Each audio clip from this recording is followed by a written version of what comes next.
പൃഥ്വിരാജ് സംവിധാനം ചെയ്യുന്ന എമ്പുരാൻ എന്ന സിനിമയിൽ പൃഥ്വിരാജിന്റെ അച്ഛൻ റോളിൽ മമ്മൂക്ക എത്തുന്നു എന്നുവെച്ചാൽ ഈ ഫീൽഡിൽ ഉണ്ടായിട്ടില്ല. അതിനുമ്പം അല്ലാതെയും നമ്മൾ ഒരുപാട് ചില നല്ല മനസ്സുകൾ ഉണ്ടായിട്ടുണ്ട്. പക്ഷെ മമ്മൂക്കയെ പോലെ ആളെ ചോദിച്ചെന്ന് പറഞ്ഞ് എന്റെ പ്രിയ സുഹൃത്തുക്കളെ, ഇതിനെ കുറിച്ചൊന്നും മുണ്ടണ്ട. എന്ന് വെച്ച് കഴിഞ്ഞാല് മമ്മൂട്ടിയെ കുറിച്ച് ഇന്ന് ഒരു വീഡിയോ ചെയ്യണ്ട എന്നൊക്കെ വിചാരിച്ചിരുന്ന ഞാൻ പലപ്പോഴും ഇരിക്കാറില്ല. പക്ഷേ അപ്പോഴേക്കും എന്തെങ്കിലും റിയാക്ട് ചെയ്യാനായിട്ട് നമ്മുടെ മുമ്പിലേക്ക് ആരെങ്കിലും എന്തെങ്കിലുമൊക്കെ വീഡിയോ ഇട്ട് കളയും. അപ്പൊ ഇത് റിയാക്ട് ചെയ്യാതിരിക്കുന്നത് എങ്ങനെയാണ് എന്ന് വിചാരിച്ചുകൊണ്ട് ചെയ്തു പോകുന്നതാണ്.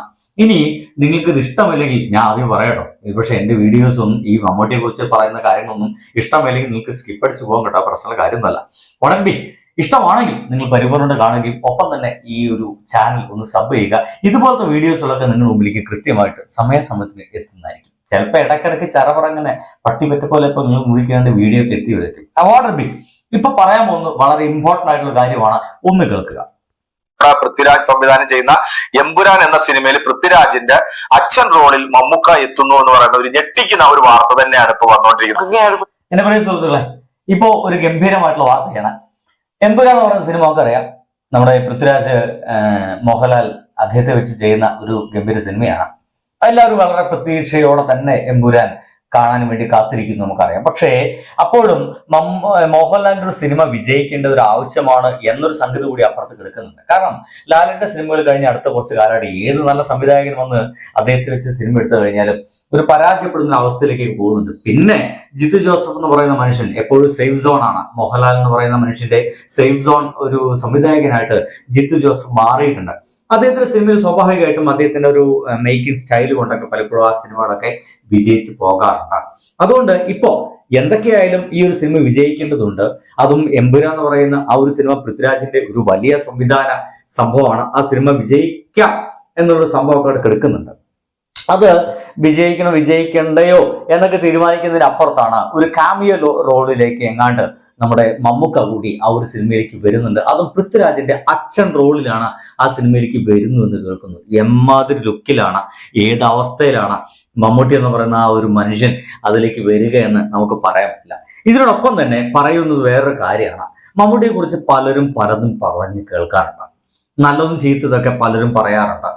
ചീത്തത് വളരെ കുറവായിരിക്കും, നല്ലത് വളരെ കൂടുതലായിരിക്കും. ചീത്തതെന്ന് പറയുന്നത് പലപ്പോഴും സ്ത്രീകളുമായിട്ട് അത് സംസാരിക്കുന്നില്ല, മിങ്കിൾ ചെയ്യുന്നില്ല, പോട്ടെന്ന് വളരെ അഹങ്കാരിയാണ്, അങ്ങനെയാണ് ഇങ്ങനെയാണ്, അദ്ദേഹത്തിന് അങ്ങനെയൊക്കെ തന്നെയാണ്, സിനിമയിൽ മാത്രം അഭിനയിക്കാൻ അറിയുള്ളൂ എന്നൊക്കെ പലപ്പോഴും പല ആളുകളൊക്കെ പറയാറുണ്ട്. സ്വന്തം ജീവിതത്തിലും പൊതു ജീവിതത്തിലും അധികം അങ്ങനെ അഭിനയിച്ച് കാണാറില്ല. എന്തൊക്കെയായാലും ഇവിടെ ഇപ്പോൾ ഒരു ബിബിൻ എന്ന് പറയുന്ന ഒരു നടനുണ്ട്. നമുക്കറിയാം, വളരെയധികം കഷ്ടപ്പെട്ട് സിനിമയിലേക്ക് എത്തിയ ഒരു മനുഷ്യനാണ്. തന്റെ ശാരീരികമായിട്ടുള്ള വൈകല്യങ്ങളെ പോലും തോൽപ്പിച്ചുകൊണ്ട് സിനിമയിൽ നായകനായിട്ടും മറ്റൊക്കെ അഭിനയിച്ച് ഇപ്പോഴും ഒരുപാട് നായക വേഷങ്ങൾ വന്നിട്ട് സിനിമയിൽ ഇങ്ങനെ ഒരു പ്രത്യേക പാത വിട്ട് ഇങ്ങനെ മുന്നോട്ട് പോകുന്ന ആളുകളാണ്. അദ്ദേഹം മമ്മൂട്ടിയെ കുറിച്ച് പറയുന്ന ഒരു വീഡിയോ ഇപ്പോൾ ഏതൊരു ചാനലിൽ അപ്ലോഡ് ചെയ്ത് കിട്ടിയതാണ് കേട്ടോ. അപ്പോൾ അതിനെക്കുറിച്ചൊന്ന് പറയാമെന്ന് തോന്നിയതിന്റെ ഭാഗമായിട്ട് മാത്രം എന്റെ പ്രിയ സുഹൃത്തുക്കളെ ഞാൻ പറഞ്ഞു വെക്കുകയാണ്. ഒന്ന് കേട്ടു. പേഴ്സണൽ മെസ്സേജ് ഇതുവരെ ഞാൻ പറഞ്ഞിട്ടില്ല, ഫസ്റ്റ് ടൈമാണ് ഞാൻ പറയാൻ പോകുന്നത്. നമുക്ക് ഞാൻ എത്ര നന്ദി പറഞ്ഞാലും കണ്ണ് നിറഞ്ഞാലും ആ കാലി പിടിച്ച് കരഞ്ഞാലും നമുക്കതിനോട് നന്ദി എനിക്ക് തീരത്തില്ല. ഇപ്പൊ നമുക്ക് വിചാരിക്കുന്നുണ്ടാവും ഞാൻ എന്തിനാണ്, ഞാൻ അവനൊന്നും ഇതുവരെ ചെയ്തു കൊടുത്തിട്ടൊന്നുമില്ലല്ലോ, പിന്നെ എന്തിനാണ് അവൻ എനിക്ക് നന്ദി പറയുന്നത് എന്ന് നമുക്ക് ആലോചിക്കുന്നുണ്ടാവും. എന്റെ ജീവിതത്തിൽ ഇന്നേവരെ ഈ നിമിഷം സിനിമാ ഫീൽഡിൽ ഇന്നവരെ എന്നോട് ഒരേ ഒരു കാര്യം ചോദിച്ച ആള് മമ്മൂക്കയാണ്. അതെന്താണ് കാര്യം എന്ന് വെച്ച് കഴിഞ്ഞാല്, ഷൈലോക്കിന്റെ സെറ്റിൽ വന്നപ്പോ നമുക്ക് എന്നോട് ചോദിച്ചു, ഇവനെ നിനക്ക് കാല് നിനക്കിത് ശരിയാക്കാനുള്ള എന്തെങ്കിലും വഴിയുണ്ടോ, ഇത് നിനക്ക് ശരിയാക്കിക്കൂടെ, ശരിയാക്കിയാൽ ഇനിയും നിനക്ക് ഒരുപാട് സിനിമകളിൽ അഭിനയിക്കാമല്ലോ എന്ന് എന്നോട് ചോദിച്ച ആളാണ് മമ്മൂക്ക. മമ്മൂക്ക എല്ലാവരും സൗന്ദര്യവും രഹസ്യവും അതൊക്കെ ചോദിക്കുമ്പോൾ മമ്മൂക്കയുടെ സൗന്ദര്യത്തിൽ ഇത്രേ ഉള്ളൂ, അദ്ദേഹത്തിന്റെ ഹൃദയത്തിന് നല്ലതാണ്. ഇത് പറയുമ്പോൾ എനിക്ക് തൊണ്ടയിടുന്നുണ്ട്, നിങ്ങൾക്ക് ഇത് എന്തുമാത്രം എംപതി ചെയ്യാൻ പറ്റുമെന്ന് എനിക്ക് അറിഞ്ഞൂടാ. ഞാൻ കുഞ്ഞിലെ ആദ്യം കാണുന്ന സിനിമ വാത്സല്യമാണ്. അതിലെ മേലെടുത്ത നായരെ നമ്മളിങ്ങനെ സ്ക്രീനിൽ നോക്കിയിരുന്ന ആ മനുഷ്യൻ എന്നോട് കുറെ നാള് കഴിയുമ്പോ ഒരു പടത്തിൽ ഞാൻ കൂടെ അഭിനയിക്കുകയാണ്.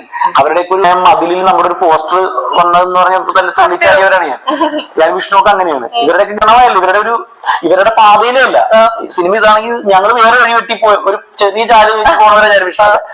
അവിടെ പുള്ളിനെ പോലെ ആളെ എന്നോട് അങ്ങനെ ചോദിച്ചപ്പോ എനിക്ക് ഭയങ്കരമായിട്ട് ഇതായി. കാരണം എന്റെ അപ്പൻ, എന്റെ അമ്മ, അവരൊക്കെ ആയിരിക്കും ഏറ്റവും കൂടുതൽ. പിന്നെ എന്റെ കുറച്ച് കൂട്ടുകാര്, പെങ്ങന്മാരൊക്കെ, അവരൊക്കെ ആയിരിക്കും എന്റെ കെയർ ചെയ്യുന്നത്. ഇതുവരെ അങ്ങനെ ഒരു ചോദ്യം ഉണ്ടായിട്ടില്ല. എന്നുവെച്ചാൽ ഈ ഫീൽഡിൽ ഉണ്ടായിട്ടില്ല. അതിനുമ്പം അല്ലാതെ നമ്മൾ ഒരുപാട് ചില നല്ല മനസ്സുകൾ ഉണ്ടായിട്ടുണ്ട്. പക്ഷെ മമ്മൂക്കയെ പെട്ട ആളെ ചോദിച്ചെന്ന് പറഞ്ഞാൽ ശരിക്കും മറക്കാൻ പറ്റില്ല. ഞാനിപ്പോ മമ്മൂക്കയോട് പറഞ്ഞു, നമുക്ക് നിങ്ങൾ പടച്ചോന്റെ മനസ്സുള്ള ആളാണ്, ഹാപ്പി ബർത്ത്ഡേ മമ്മൂക്ക എന്ന് പറഞ്ഞ ഞാൻ അയച്ചു. അത് ഞാനൊരു സ്ഥലത്ത് ഇട്ടില്ല, പോസ്റ്റും ചെയ്തില്ല, സ്റ്റാറ്റസ് ആക്കിയിട്ടില്ല, ഒന്നും ചെയ്തിട്ടില്ല. അത് ഇവിടെ പറയുന്നത്. അതിനെ പറ്റിയൊക്കെ അന്വേഷിച്ചിട്ടുണ്ട്. എന്റെ മനസ്സിൽ അതിന്റെ ഒരു വേറൊരു വേർഷനുണ്ട്. ഇനിയിപ്പോ ഓരോ കാലഘട്ടത്തിൽ സയൻസ് അപ്ഡേഷൻ വന്നുകൊണ്ടിരിക്കുകയല്ലേ. ഒരു 5 കൊല്ലത്തിന്റെ ഇടയിൽ ടച്ച് എന്ന് പറഞ്ഞിട്ട് ഓക്കെ പോളിയോ വന്ന ആളുകൾക്കൊക്കെ പെട്ടെന്ന് സംഭവം ശരിയാവുന്നു എന്ന് പറയാൻ പെട്ടെന്ന് കാര്യത്തിലേക്ക് വരും. അതാണ് എന്റെ പോസിറ്റീവ് മൈൻഡ്. രണ്ടാമത്തെ സെക്ഷൻ എന്ന് പറയുന്നത് ഇതിനോട് നമ്മൾ മുന്നിൽ പൊരുത്തപ്പെട്ട് കഴിഞ്ഞു. ഒരു 15 ദിവസത്തിനോട് നമ്മൾ പൊരുത്തപ്പെട്ട് കഴിഞ്ഞു. ഇനിയുള്ള കാലത്ത് ഇതോടുകൂടി പ്രേക്ഷകർ തന്നെ സ്വീകരിക്കണം. ഈ പറയുന്ന ഇപ്പൊ ഒരു 3 പടം ഹീറോ പടം ചെയ്തു. ഇനി ഹീറോ പടങ്ങൾ കുറെ വന്നു കിടപ്പുണ്ട്. ചെയ്ത് എന്തൊക്കെയാണോ അതോടുകൂടി എന്നെ സ്വീകരിക്കണം. എന്നെ സ്വീകരിച്ചാൽ മാത്രം പോരാ, എന്നെ പോലെയുള്ള ലോകത്ത് എല്ലാവരെയും ഒരേപോലെ. സുഹൃത്തുക്കളെ, ഇദ്ദേഹം ഈ പറഞ്ഞു വയ്ക്കുന്ന സമയത്ത് നമുക്കും ആ അദ്ദേഹത്തിന്റെ ഇമോഷൻ പെട്ടെന്ന് മനസ്സിലാക്കാൻ സാധിക്കുന്നതാണ്. നമുക്ക് ഈ മനുഷ്യനെ അറിയാം, വളരെ കഷ്ടപ്പെട്ട് സിനിമയ്ക്ക് വന്ന ഒരാളാണ്. ഇപ്പോൾ സിനിമയിൽ നിലനിൽക്കുന്നുണ്ട്. ഇദ്ദേഹം പറഞ്ഞ പോലെ തന്നെ ഒരു പ്രത്യേക വഴിവെട്ടിക്കിന് മുന്നോട്ട് പോയിക്കൊണ്ടിരിക്കുന്നുണ്ട്. അതിനിടയ്ക്കാണ് മമ്മൂക്കയെ പോലെ ഒരാള് നിനക്ക് ഈ കാല് നേരാക്കി കൂടെ എന്ന് ചോദിക്കുമ്പോൾ, പക്ഷേ അത് നേരാക്കാൻ എന്തെങ്കിലും സഹായം വേണമെന്നുണ്ടെങ്കിൽ അത് തരാൻ തയ്യാറായിട്ട് കൂടുതൽ ചോദ്യമായിരിക്കണം തീർച്ചയായിട്ടും അദ്ദേഹത്തിന്റെ ആ ഒരു വായിൽ നിന്ന് വന്നത്. അപ്പോ ആദ്യമായിട്ടാണ് സിനിമ ഫീൽഡിൽ അങ്ങനത്തെ ഒരു ചോദ്യം ചോദിച്ചത്. അതും ആ ഒരു നടന്മാരിൽ നിന്ന്. മറ്റു മേഖലയിലൊക്കെ കിട്ടിയിട്ടുണ്ടത്രേ. പക്ഷെ സിനിമ ഫീൽഡിൽ നിന്ന് അത്തരത്തിലുള്ള ഒരാൾ ചോദിക്കുക, അതും മമ്മൂട്ടിയെ പോലെ ഒരാള് നമ്മളൊക്കെ ആരാധിക്കുന്ന ഒരാള് ചോദിക്കുക എന്ന് പറയുന്നത് ബിബിനെ പോലുള്ള വളർന്നു വരുന്ന ഇത്തരം അഭിനേതാക്കൾക്ക് ഒരു വലിയ ഊർജം തന്നെയായിരിക്കും. ഇങ്ങനെ മറ്റുള്ളവർക്ക് കൂടി ഒരു സഹായം നൽകിക്കൊണ്ട് ഒപ്പമുള്ളവരെ കൂടി പരിഗണിച്ചു കൊണ്ടുപോകുന്ന ഒരു ജീവിതമാണ് മമ്മൂട്ടിയുടേതെന്ന് ഞാൻ പലപ്പോഴും പറഞ്ഞിട്ടുണ്ട്. അത് തന്നെ ആയിരിക്കും ഇനിയും അദ്ദേഹത്തിന്റെ ജീവിതം. നമുക്കറിയാം, അത് വീണ്ടും പറയാതിരിക്കാൻ പറ്റുന്നില്ല എന്നുള്ളതാണ് എൻ്റെ പ്രിയ സുഹൃത്തുക്കളെ.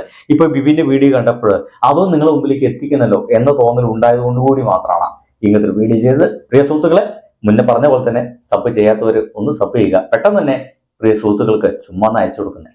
ബൈ.